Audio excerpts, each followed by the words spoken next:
Today we're going to be taking a look at quite possibly the most broken and easiest way for solo players to get the unstable rift done. Maybe if you guys haven't been able to complete this yet and get that really awesome camo, definitely take advantage of this cheesy method fast, because this seems like something that they're going to patch. It really does only require one thing, well basically two if you really want to get it done extra easy. With that, welcome on back to the channel everybody. If y'all don't know, my name is Ghost. I appreciate everybody that stops by the video today. If you're into zombies content or anything Call of Duty, rock the hell out of that like button for me and subscribe to the channel. We're getting so much closer to that 20,000 subscriber goal, and I cannot thank you guys all enough for all the insane support lately. It does truly mean the world to me. Now the main thing that you guys are going to need is going to be the Scorcher. And since these rounds or these phases are based on time and not kills, all you're going to have to do is boost up into the sky, and you can use the Scorcher glitch to just keep boosting absolutely as high as you want. And all you have to do is wait for the boss to spawn in at the end of each phase, drop down, kill the boss, jump back up into the sky, rinse and repeat. You can do this with just the Scorcher alone, and it will be pretty easy all the way up to phase 5, but that last boss is going to be a little bit of a pain. For me personally, for this run, I did bring in the RGO with the dead wire detonators, because at that very last Stormcaller boss, this thing just almost instantly insta-kills this guy. That's why I say that this strat technically does take two things if you really want to get it done extra easy, but honestly you could just bring in the Scorcher and just get it done with only that. Just gotta know where to land on the edges, although I do have to say there is certain spots on the roof where you'll be safe for a second. You really do gotta watch your back because zombies will start coming in from behind you. Now, I do also like to just bring in the RGO with the dead wire detonators. Really good for crowd control. It will suffer when it comes to taking care of those bosses leading up to the phase 5 boss. Actually whipped out the Scorcher to take care of a few of these guys, but I did have the RGL out quite a bit just because it does help you out a lot when you're trying to run around on the ground and deal with these bosses. There's a lot of zombies down here. Now, it is nice to get rid of all that time during the phase that you would just have to be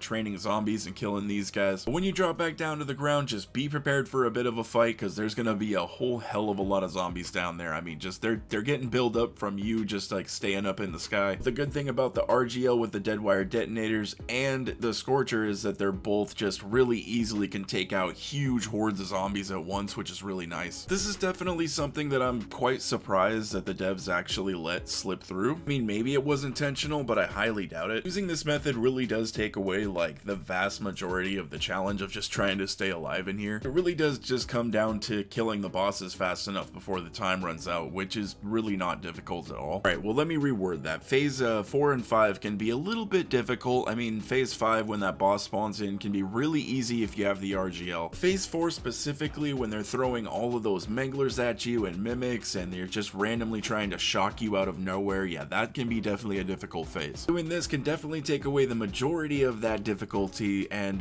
yeah, I would definitely jump on this before they decide to patch it. I have a feeling they'll do something like an out of map, like if you go too high out of the sky it'll say you need to return to the map, which is honestly something I'm very surprised that they didn't implement in here already. Overall, I am slightly disappointed with this unstable rift because it really does not feel like a traditional round-based experience whatsoever, which was what they were really kind of like leaning us into believing. While it does have some resemblance and some similarities here and there, the experience is definitely nothing alike. Matter of fact, Donuts just did an absolute banger of a video pretty much describing the differences between round-based and this mode. So I highly recommend you guys check out that video. The guy did a great job breaking down all the differences between round-based and this unstable rift experience. My biggest gripe is with this whole thing is just the simple fact that it is time-based and not kill-based. Basically, it doesn't matter if you kill 1 zombie or 1,000 zombies. The time that it takes to progress through each round is exactly the same. Like I mentioned earlier, that really just kind of breaks it down to whether or not you can kill each boss fast enough before the timer runs out. That's really the only difficulty or challenge that this unstable rift actually provides. The fact that there is simply no progression, you're in just this little tiny confined area, everything is just automatically granted to you to be absolutely as powerful as it can be. While simply surviving in here can be just kind of a challenge in all of itself, it doesn't feel the same, and it just kind of leaves you with more of a hollow experience. Don't get me wrong, the reward for completing this rift is really awesome. Like, that camo that you get is really sick, probably one of the best looking ones in the game, but completing this rift also gives you probably the best reward that you could get in Modern Warfare Zombies. Let's say you just went through, like, and you had 2 or 3 runs, you've used up pretty much all of your schematics and you're running out of almost everything. As we all know, a lot of these schematics, like especially the classified ones, can take up to 3 days to cool down, which is pretty damn insane. And to have some something that we can complete in this game, that we can cool down all of our schematics instantly all at once, is really cool and something that we've been asking for,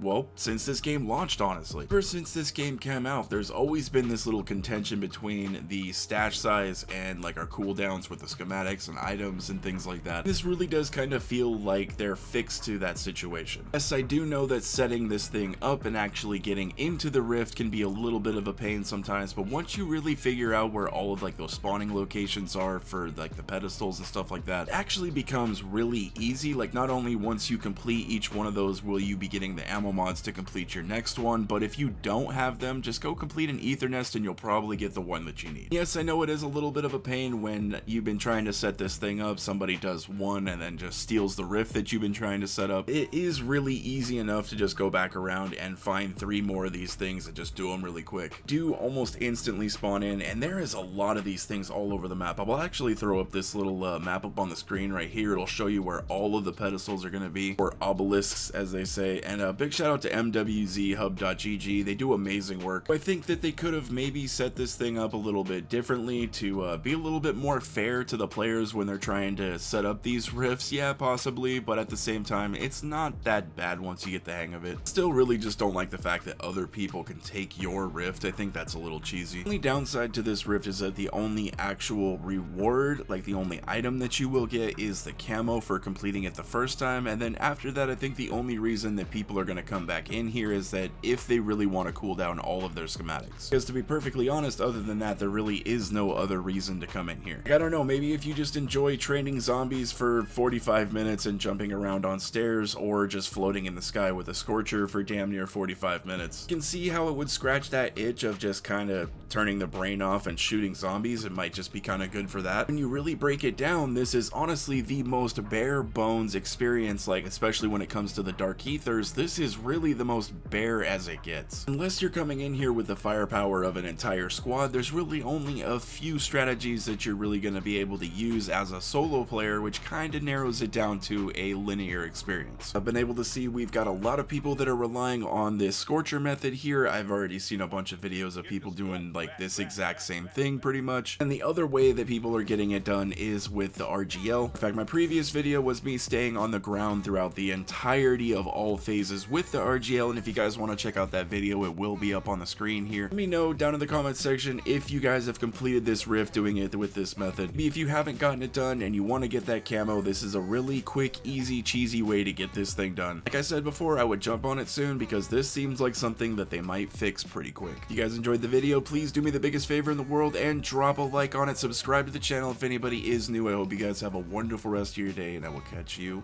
in the next one.